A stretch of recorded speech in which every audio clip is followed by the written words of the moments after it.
জয় নিতাই, জয় শ্রী রাধেশ্যাম। শ্রীমদ্ ভাগবত গীতা পাঠ আমরা শ্রবণ করছিলাম। তো গতকাল আমরা শুনেছি পঞ্চদশ অধ্যায়। তা আজকে আমরা শ্রবণ করব ষোড়শ অধ্যায়, দৈবাসুর সম্পদ বিভাগ যোগ, অর্থাৎ দেবতাদের স্বভাব এবং অসুরের স্বভাব সম্পর্কে এই অধ্যায়। শ্রীকৃষ্ণ বলিলেন, ভয়, শূন্যতা, সরলতা, সন্তোষ, তপস্যা, যজ্ঞ, দান, দম, অক্রোধ, লোভ, শূন্যতা, লজ্জা, সত্য, দয়া, শান্তি, স্থিরতা, শাস্ত্র পাঠ, নম্রতা, ক্ষমা, ধৈর্য, তেজ, সূচি, অবিরোধ, অমানিতা, এই সকল দৈব ভাব, অর্থাৎ দেবতার ভাব। এই সমস্ত ভাব যে মানুষের ভিতরে আছে, অর্থাৎ দেবতার ভাব তার মধ্যে আছে। কি কি ভাব আরেকবার আপনারা শ্রবণ করুন। ভয়, শূন্যতা, যে ব্যক্তি কাউকে ভয় পায় না, ভয় শূন্যতা, বা তার কাছ থেকে পৃথিবীর যে কোনো প্রাণী ভয় মুক্ত থাকে, তাকেও কেউ ভয় পায় না, কেননা তিনি সবাইকে ভালোবাসেন।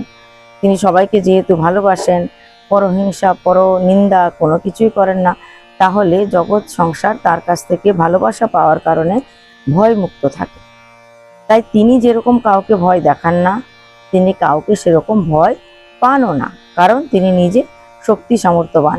তিনি জানেন আমি পরম পিতার সন্তান, ভগবানের সন্তান আমি, তাই তিনি কারো কাছ থেকে ভয় পান না এবং তার কাছ থেকেও কেউ ভয় পায় না। তো এটাই হচ্ছে ভয় শূন্যতা।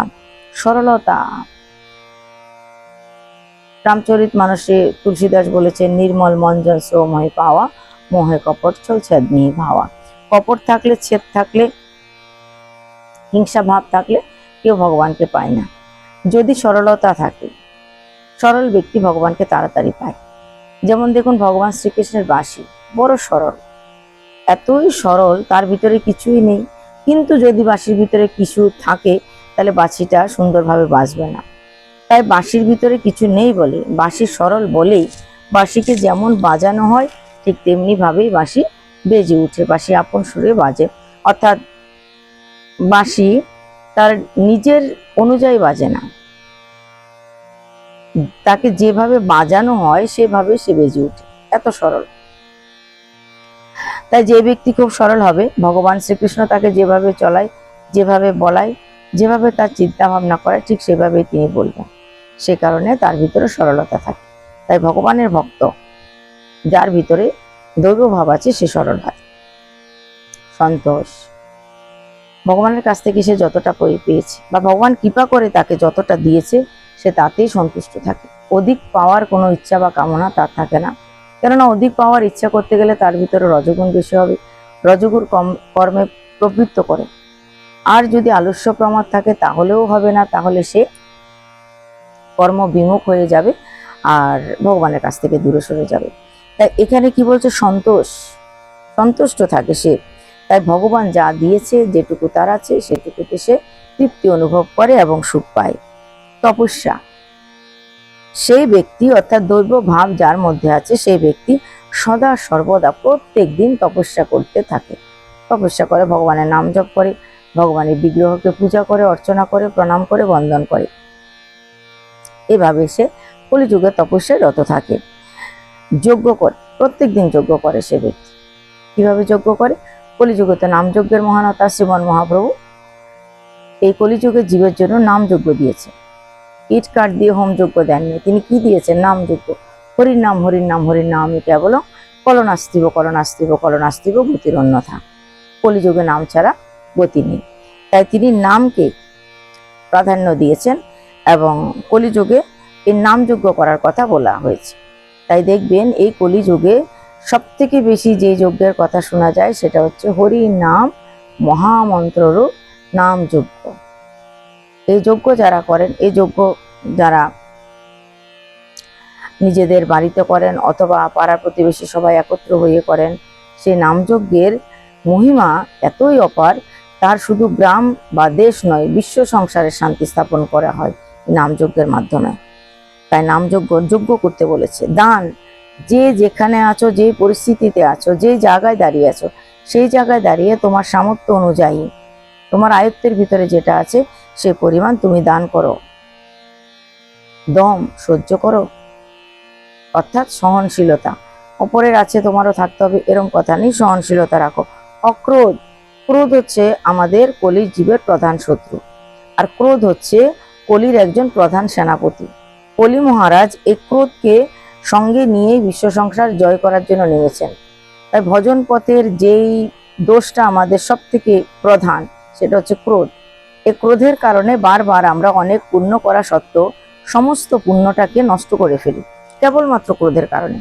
সেই পুণ্যটা নষ্ট করে দিয়ে আবার কর্মফল ভোগ করতে থাকি, অর্থাৎ পুণ্য সবটা, অনেক পুণ্য করে ব্যক্তি, কিন্তু সেই পুণ্যটা করে ক্রোধের বশে এমন একটা অপরাধ করে ফেলে, তার পুরো পুণ্য নষ্ট হয়ে যায়, আবার তাকে জিরো থেকে শুরু করতে হয়। কলি মহারাজ যখন এসেছিলেন তখন তিনি কাম, ক্রোধ, লোভ, মোহ, মদ, মাৎসর্য এই 6 জন সেনাপতিকে নিয়ে এসছেন। এ হচ্ছে তার সেনাপতি, প্রধান প্রধান দলপতি।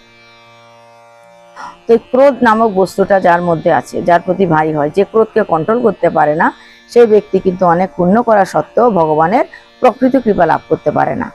তাই অক্রোধী হবে যার ভিতরে দৈব ভাব আছে, দেবতার ভাব যার মধ্যে একটুখানিও আছে, সে তার ক্রোধকে কন্ট্রোলে নিয়ে আসে, বাইরে প্রকাশ হতে দেয় না সে তার ক্রোধকে। তাই বলছে অক্রোধ। লোভ শূন্যতা, হাজার সম্পদ পড়ে থাকলেও তিনি ন্যায় নীতি নিয়ে চলেন, তার ভিতরে কোনো লোভ থাকে না।